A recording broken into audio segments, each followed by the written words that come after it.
Hello students, welcome to my channel technical Suren. तो trigonometry lecture 2 आज हम लोग स्टार्ट कर रहे हैं। ठीक है, तो प्रीवियस लेक्चर अगर जिन्होंने नहीं देखा एक बार जरूर देखें, उससे आपके कुछ बेसिक्स क्लियर होंगे और मैं फिर से कुछ बेसिक्स पे आपको यहाँ पे फोकस करने वाला हूँ। Suppose that this is an right angle triangle. ये आपका एक राइट एंगल ट्राइंगल है। ओके, ये एक राइट एंगल ट्राइंगल है और इसका नेम हमने दे दिया है A B and C. Right angle triangle का नेम क्या दिया है? A B C. अब यहाँ पे B angle is right angle 90 degree, angle B is given 90 degree, right angle at B. This information is given, okay, and also given A B equal to 7 centimetre and BC equal to 24 centimeter. Then we have to find sin A, cos A and sin C and cos C. इस question को ध्यान से समझेंगे। जो भी हमारे previously doubts हैं या रिलेटेड है कि सर परपेंडिकुलर और बेस में कंफ्यूजन हो रहा है, तो वो यहाँ पे हम क्लियर करेंगे बहुत ही अच्छे से। तो समझिएगा ध्यान से, ठीक है। स्टार्ट करते हैं। तो मैंने इस ट्राइंगल में जो एंगल कंसीडर किया है, जो वैल्यूज कंसीडर की हैं, वो साइन की वो ए, कॉस की भी ए, और यहाँ पे कुछ वैल्यू साइन की सी और कॉस की सी। तो सबसे पहले जिस एंगल के लिए बात हो रही है उस एंगल के लिए ट्राइंगल में परपेंडिकुलर और बेस डिसाइड करेंगे। तो फर्स्ट टारगेट क्या रहेगा? फर्स्ट टारगेट जो रहेगा फॉर एंगल सी के लिए बात करते हैं। किस एंगल के लिए? एंगल सी के लिए। जैसे ही एंगल सी की बात आ गई, देन हाइपोटेनियस तो इस पूरे ट्राइंगल में फिक्स रहेगा। Hypotenuse value will never change. Hypotenuse will never change because hypotenuse angle पे या रेफरेंस पॉइंट पे डिपेंड नहीं करता। हाइपोटेनियस किस पे डिपेंड करता है? Suppose B angle is 90 degree is given, then angle B opposite side is hypotenuse. ये क्लियर है सबको? तो ये हाइपोटेनियस फिक्स्ड हो गया, यहां पे कोई कंफ्यूजन नहीं है, ये हो गया H. Okay, till here no confusion. यानी एंगल बी के जो अपोजिट वाली साइड हो जाएगी वो हाइपोटेनियस हो जाएगी। यानी फॉर एंगल सी के लिए बेस एंड परपेंडिकुलर डिसाइड करना है। क्या डिसाइड करना है? बेस एंड परपेंडिकुलर डिसाइड करना है। ओके, अब यहां ध्यान से देखिए, फिर से वही राइट एंगल ट्राइंगल बनाता हूं मैं, और यहां पे हम लोग बेस और परपेंडिकुलर डिसाइड करने वाले हैं। और जैसे ही बेस और परपेंडिकुलर डिसाइड हो जाएगा, क्वेश्चन हमारा सॉल्व हो जाएगा। तो ए बी सी ये 90 डिग्री है। जो गिवन इंफॉर्मेशन थी वो भी लिख लेते हैं।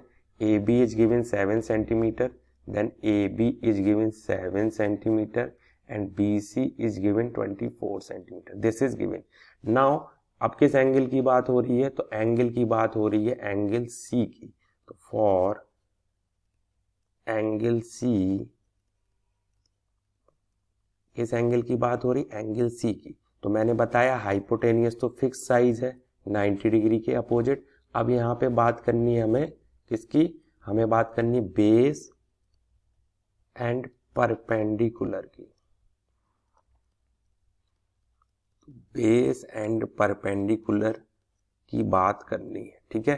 अब मैंने बोला था एंगल सी के लिए देखना है, तो एंगल सी के जो अपोजिट साइड होगी, एंगल सी के जो अपोजिट साइड होगी उसको परपेंडिकुलर बोलेंगे।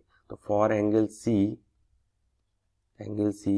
अपोजिट साइड, एंगल सी के जो अपोजिट साइड है that side is A B equal to 7 centimetre, then A B is perpendicular. A B क्या हो जाएगा? A B perpendicular for angle C, then the remaining side B C is called base.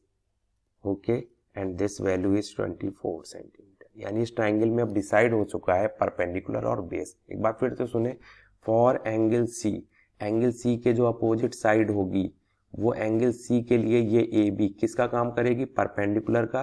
तो A B is perpendicular and B C remaining side is base. And hypotenuse fixed है, H value fixed, okay, AC is fixed. तो ये हमने किस angle के निकाल लिया, for angle C। जैसे ही ये डिसाइड हो गया, क्वेश्चन 50% सॉल्व हो चुका है, क्वेश्चन 50% सॉल्व हो चुका है। Then Pythagoras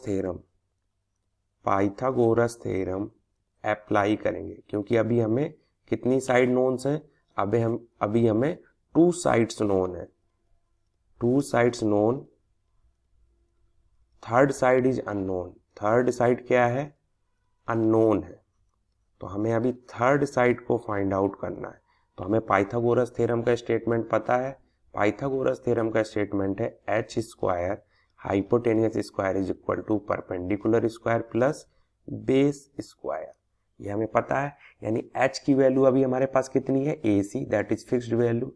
then AC square is equal to perpendicular की वैल्यू कितनी है, AB स्क्वायर प्लस B की बेस की वैल्यू कितनी है, BC, then BC whole square. Now AC unknown है तो AC square is same. AB की वैल्यू हमें गिवन है, AB is given 7 centimetre, then 7 square plus BC is given 24, then 24 square. 7 square हम लोग सॉल्व करेंगे तो 49 आएगा, प्लस 24 का स्क्वायर सॉल्व करेंगे तो 576। जब इन दोनों को ऐड kरेंगे तो ये 625 आएगा। आप रफ में 24 का स्क्वायर कर सकते हैं, 7 का स्क्वायर कर सकते हैं। Then AC square is 625 and AC square is equal to 625 is 25 square. ये आपको याद रखना पड़ेगा, या फिर आप इसको कैलकुलेट कर सकते हैं कि 625 किसका स्क्वायर है। Then AC is equal to 25। अब AC की वैल्यू जैसे ही 25 आ गई तो हाइपोटेनियस की वैल्यू हमने यहाँ पे H इक्वल टू 25 फिक्स कर दी।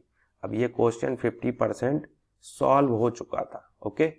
अब यहाँ पे हमें साइन C कॉस C का वैल्यू फाइंड आउट करना था, this is our target, okay. अब साइन C की मैंने कल वैल्यू बताई थी परपेंडिकुलर ओवर हाइपोटेनियस, ये मैंने आप लोगों को बताया था। Perpendicular value is called AB, here perpendicular is AB, तो AB को पुट करेंगे, एंड हाइपोटेनियस इज AC, तो AC को पुट करेंगे। Then sine C value is, AB value is given here, AB value is 7 and AC value is given 25। Then sine C value is here 25। वैसे ही cos C की value base over hypotenuse होती है। अब for angle C के लिए base की value कितनी है, BC, तो बेस की value BC is 24 and hypotenuse की वैल्यू 25। तो यहाँ पे cos C भी आ चुका है, यानी कि पूरा जो एंगल C का डिस्कशन था वो यहाँ पर खत्म हुआ। एंगल C के लिए सबसे पहले हमें बेस और परपेंडिकुलर डिसाइड करना पड़ेगा। फॉर एंगल C हमें क्या डिसाइड करना पड़ेगा, बेस एंड परपेंडिकुलर। उसके बाद हम लोग हाइपोटेनियस फिक्स रहता है तो हाइपोटेनियस फिक्स्ड रहेगा। वैसे ही हमें इस क्वेश्चन में एंगल A के लिए sine A and cos A की वैल्यू फाइंड आउट करनी है। तो फॉर एंगल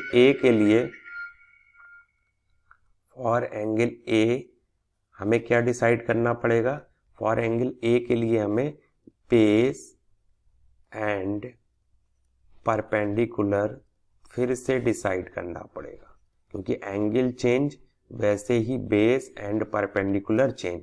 ओनली क्या फिक्स रहेगा, H की वैल्यू हमेशा बेटा फिक्स्ड रहेगी।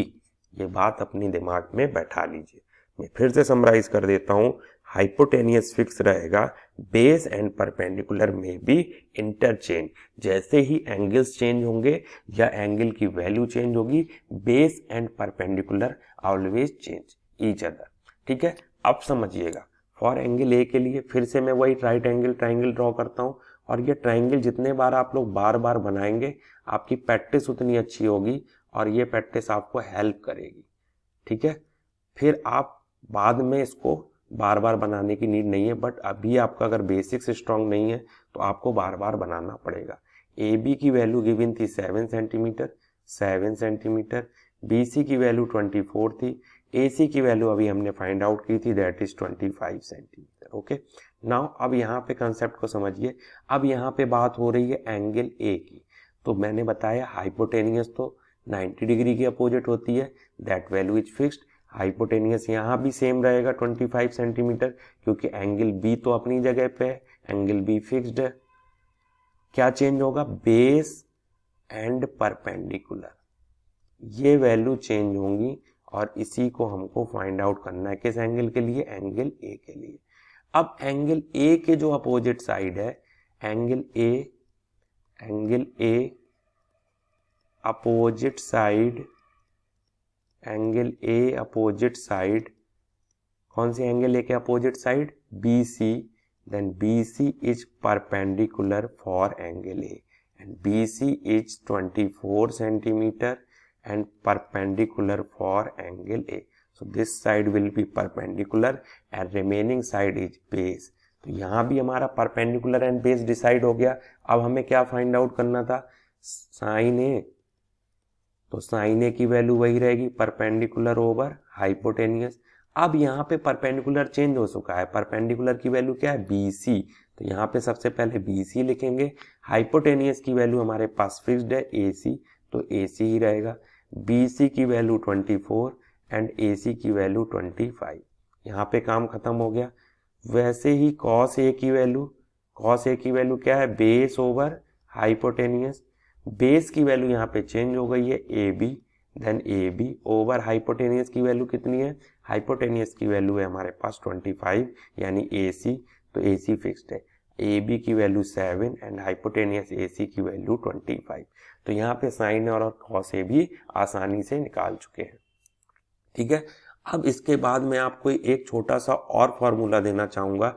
जैसे ही हमने sine square A plus cos square A का वैल्यू फाइंड आउट करना है, एडिशनल क्वेश्चन है, हमें क्या फाइंड आउट करना है? Sine square A plus cos square A। तो साइन A की वैल्यू हमारे पास आई है 24/25, तो 24/25 होल स्क्वायर, और कॉस स्क्वायर की वैल्यू आई है 7/25, देन 7/25 होल स्क्वायर। यहाँ पे इसको फिर से कैलकुलेट करेंगे।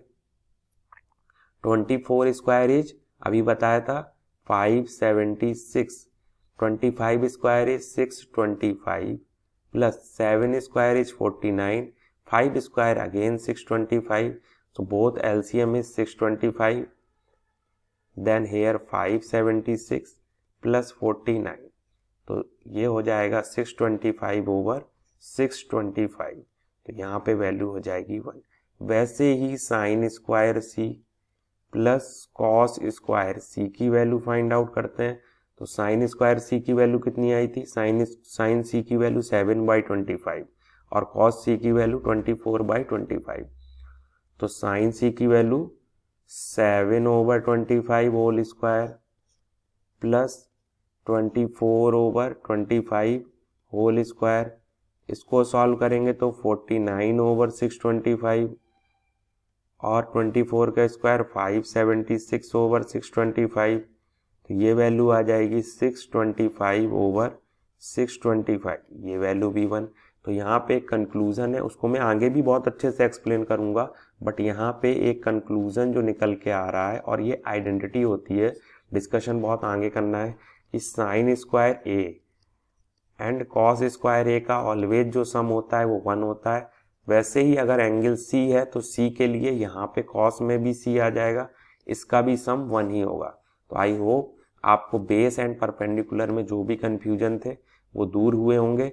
अगर आपको ये मेरा चैनल अच्छा लग रहा है तो ये आपको नोट्स ऑनलाइन भी मिल सकते हैं, जैसा कि आप कमेंट करिए तो मैं आपको ये सारे नोट्स PDF में दे सकता हूँ, इसी कलरफुल नोट्स मिल जाएंगे।